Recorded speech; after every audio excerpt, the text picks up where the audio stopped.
Hello, dear friends. My name is Akanksha. Today, I will teach you a very simple topic, and that is simple sentences. So, let's begin.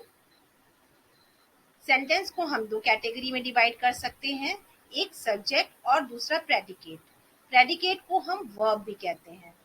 सबसे पहले समझते हैं simple sentence क्या होते हैं। जब किसी सेंटेंस में केवल एक वर्ब और एक ही सब्जेक्ट होता है तो इस तरीके के जो भी सेंटेंसेस होते हैं वो सिंपल सेंटेंस कहलाते हैं। अब आप पूछेंगे कि सब्जेक्ट और प्रेडिकेट क्या होता है। सब्जेक्ट को अगर हम आसान भाषा में समझे तो यू कह सकते हैं कि सब्जेक्ट हीरो या हीरोइन होता है उस सेंटेंस का, और जो प्रेडिकेट यानी कि वर्ब होता है वो उस सब्जेक्ट के बारे में कोई बात कही जाती है या वो सब्जेक्ट जो काम कर रहा होता है वो उसका प्रेडिकेट या वर्ब होता है। सबसे पहले समझते हैं वर्ब कितनी कैटेगरी की होते हैं। बेसिकली किसी सेंटेंस में दो कैटेगरी में वर्ब को डिवाइड किया जा सकता है, एक नॉन एक्शन और एक एक्शन। शायद आपने ये सुना हो और शायद ना भी सुना हो। नॉन एक्शन को टू बी वर्ब कहते हैं और एक्शन वर्ब को हम डूइंग वर्ब कहते हैं।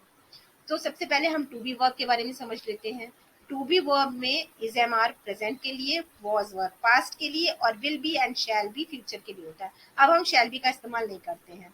और डूइंग वर्ब में जो भी काम सब्जेक्ट करता है, कुछ भी काम होता है, खाना पीना नहाना धोना, ये सारे डूइंग वर्ब के अंतर्गत आते हैं। पहले हम समझते हैं विदाउट एक्शन सेंटेंसेस कौन से होते हैं। कई बार ऐसा होता है कि एक सेंटेंस लिखा हुआ होता है और हमें ये नहीं पता चल पाता कि किस कैटेगरी में आएगा। तो ऐसे सेंटेंसेस जिसमें कोई काम होता नहीं दिखाई पड़ रहा होता है वो विदाउट एक्शन सेंटेंसेस कहते हैं। और विदाउट एक्शन सेंटेंसेस में जो हेल्पिंग वर्ब होता है वो मेन वर्ब की तरह काम करता है। हेल्पिंग वर्ब तो आपको पता ही होगा, is am are, was verb, will be, shall be, ये हेल्पिंग वर्ब है। लेकिन अगर कोई सेंटेंस विदाउट एक्शन है तो उसमें यही हेल्पिंग वर्ब मेन वर्ब की तरह काम करते हैं। यहाँ आप एग्जाम्पल के थ्रू समझ सकते हैं, ही वॉज हैप्पी। ऐसे तो वॉज एक हेल्पिंग वर्ब है जो पास्ट इंडिकेशन को दिखाता है, पास्ट टेंस को दिखाता है, लेकिन यहाँ पर वॉज एक मेन वर्ब की तरह है। I am not happy, am यहाँ पर मेन वर्ब की तरह काम कर रहा है। Will you be happy, will एक फ्यूचर टेंस के लिए यूज होने वाला हेल्पिंग वर्ब है, लेकिन यहाँ पर ये एक मेन वर्ब की तरह काम कर रहा है। तो आप क्या देख रहे हैं, in these sentences was, am, will be are helping verb but work here as main verb. Verb को लगाते समय हमेशा आपको इस बात का ध्यान रखना है कि सब्जेक्ट क्या है। सब्जेक्ट अगर अकेला होता है तो उसे हम सिंगुलर कहते हैं, अगर वो प्रेजेंट में है तो उसके लिए हम इज यूज करते हैं, पास्ट में है तो वॉज यूज करते हैं और फ्यूचर के लिए तो विल बी यूज होता है। अगर सेंटेंस प्लूरल है यानी कि बहुत सारे लोग हैं, लाइक वी, यू, दे, इस तरीके से, तो प्रेजेंट में हम आर इस्तेमाल करते हैं, पास्ट के लिए वर और फ्यूचर में सबके लिए हम अब विल बी ही इस्तेमाल करते हैं। आई एक थोड़ा सा एक्सेप्शनल केस होता है। अगर आई के बारे में बात करते हैं तो प्रेजेंट टेंस में हमेशा एम यूज होता है और पास्ट में हमेशा वॉज होता है। विल बी तो हमेशा हमेशा हर वर्ब के साथ में, हर सब्जेक्ट के साथ में यूज होता है। तो इसमें तो ज्यादा कुछ सोचने की जरूरत नहीं है। सेंटेंसेस बेसिकली 6 तरीके के होते हैं, affirmative, positive, negative, interrogative, interrogative negative, WH family and WH plus negative. WH family आपको पता है, व्हाट, वेयर, हाउ, इस तरीके के जो सेंटेंस क्रिएट होते हैं उन्हें हम WH फैमिली के अंदर रखते हैं। अब लाइए हम फॉर्मेट एक बार इसका समझ लेते हैं। फॉर्मेट पॉजिटिव के लिए होता है SVO। ऐसे ही शॉर्ट फॉर्म मैंने क्रिएट करा है ताकि आपको आसानी से याद हो जाए। सब्जेक्ट, वर्ब, ऑब्जेक्ट, इस तरीके से जो सिंपल सेंटेंस होते हैं वो क्रिएट होते हैं। निगेटिव के लिए SVNO यानी subject, verb, not an object. Interrogative में हमेशा याद रखिए वर्ब को सबसे पहले लिखा जाता है और सबसे बाद में क्वेश्चन मार्क होता है। तो वर्ब, सब्जेक्ट एंड ऑब्जेक्ट और क्वेश्चन मार्क। अगर इंट्रोगेटिव और निगेटिव है तो सबसे पहले आप रखेंगे वर्ब को, फिर सब्जेक्ट को, फिर नॉट को, फिर ऑब्जेक्ट को। और WH फैमिली में सिर्फ WH को पहले लिख देंगे, बाकी rest of the sentence interrogative की तरीके से ही होता है। और WH नॉट में WH plus verb, subject, not and object. तो ये एक बहुत सिंपल तरीका है। अगर आपको एक बार फॉर्मेट याद हो गया कि सेंटेंसेस के 6 फॉर्मेट्स होते हैं और ये कैसे बनते हैं, तो आप चाहे वो पास्ट हो, प्रेजेंट हो या फ्यूचर हो, आपको सेंटेंस बनाना बहुत आसान लगने लगेगा।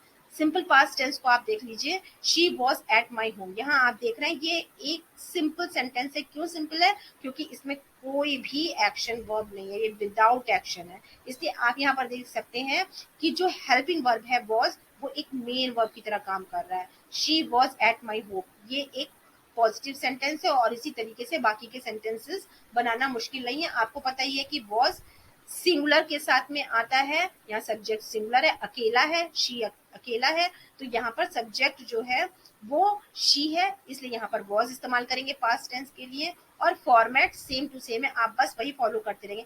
सिर्फ पूरे सेंटेंस में अगर कुछ चेंज हो रहा है तो पास्ट, प्रेजेंट और फ्यूचर में केवल वर्ब के ऊपर आपको फोकस करना है। इसी तरीके से अगर आप प्रेजेंट टेंस देख रहे हैं तो यहाँ पर आप देख सकते हैं she is eight my home. इस प्रेजेंट टेंस को इंडिकेट कर रहा है, लेकिन ये यहाँ पर एक हेल्पिंग वर्ब नहीं है, यहाँ ये एक कौन सा वर्ब है? डेफिनेटली मेन वर्ब की तरह काम कर रहा है। She is not at my home, S V N O format को यूज कर लीजिए, subject verb not and object. इसी तरीके से बाकी के सेंटेंसेस भी पूरा का पूरा सिर्फ और सिर्फ फॉर्मेट को फॉलो करना है और आपके सारे के सारे टेंसेस इसी के साथ कवर हो जाएंगे। फ्यूचर के लिए थोड़ा सा आपको ध्यान रखना पड़ेगा, क्योंकि फ्यूचर खाली विल के साथ नहीं आता है, इसमें विल के साथ बी भी लग रहा होता है। तो she will be eight my home, ये हो गया। अब यहाँ पर विल बी एक मेन वर्ब है, लेकिन अगर सेंटेंस निगेटिव है तो आपको ये याद रखना होगा कि विल और बी के बीच में नॉट लगेगा। नॉट पहले आ जाता है और बी थोड़ा सा शिफ्ट हो जाता है, तो she will not be eight my home. इसी तरीके से अगर इंट्रोगेटिव सेंटेंस बना रहा है, ये फ्यूचर टेंस को इंडिकेट कर रहा है। हमेशा जो आपका इस तरीके के सेंटेंस में जो विदाउट एक्शन सेंटेंसेस में जो हेल्पिंग वर्ब है वो मेन वर्ब की तरह काम कर रहा है, इसलिए यहाँ पर विल को पहले पुट कर दीजिए और rest of the sentence same का सेम रहेगा। लास्ट में क्वेश्चन मार्क लगा दीजिए, ये यस नो टाइप के क्वेश्चन होते हैं।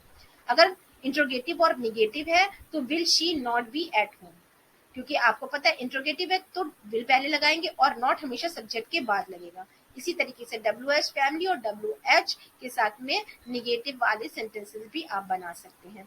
अब आपको मेरे ख्याल से समझ में आ गया होगा कि कौन से ऐसे सेंटेंसेस होते हैं जिसमें हम हेल्पिंग वर्ब को मेन वर्ब की तरह यूज करते हैं। जी हाँ, डेफिनेटली वो वाले सेंटेंस होते हैं जिसमें कोई एक्शन वर्ब नहीं दिखाया जा रहा होता है, कुछ एक्शन होता नहीं पता चल रहा होता है, वो सिंपल सेंटेंस होते हैं। तो इस तरीके के सेंटेंसेस को बनाते समय इस फॉर्मेट को आप फॉलो करिए और ये याद रखिए कि आप उसमें कंफ्यूज मत हो जाइए कि ये एक तो हेल्पिंग वर्ब है, इसको इन्होंने कैसे यहाँ पर पुट कर दिया। वो हेल्पिंग वर्ब मेन वर्ब की तरह काम करने लगता है जब हम ऐसे सेंटेंसेस की बात करते हैं जिसमें कोई एक्शन नहीं हो रहा होता है। So I hope this video is helpful for you. So if you like it, please do subscribe, share and like. Bye bye everyone.